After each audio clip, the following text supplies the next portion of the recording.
गोष्टीचे नाव पैशांच्या देवाणघेवाणीमुळे निर्माण होणारे तणाव आणि तुटणारी नाती. एका गावात 2 जीवाभावाचे मित्र होते, समीर आणि राहुल.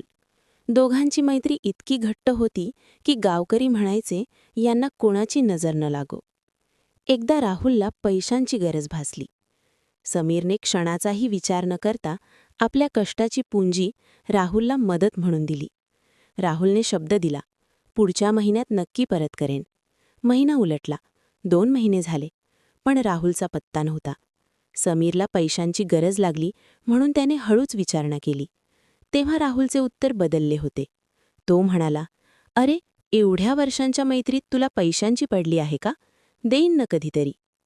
हळूहळू बोलणे कमी झाले, फोन उचलणे बंद झाले आणि शेवटी ती वर्षानुवर्षांची मैत्री एका पैशाच्या व्यवहारामुळे कायमची तुटली. आज समीरकडे त्याचे पैसेही नाहीत आणि त्याचा सर्वात जवळचा मित्रही नाही. म्हणून लक्षात ठेवा, कुणालाही नाही म्हणणे म्हणजे तुम्ही त्याचे वाईट चिंतत आहात असे नाही, तर तुम्ही तुमचे नाते वाचवत आहात.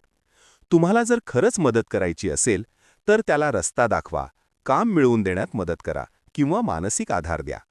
पण पैसामधून काढून आपली नाती सुरक्षित ठेवा, कारण गेलेला पैसा परत येऊ शकतो, पण तुटलेला विश्वास आणि नातं पुन्हा कधीच जोडता येत नाही.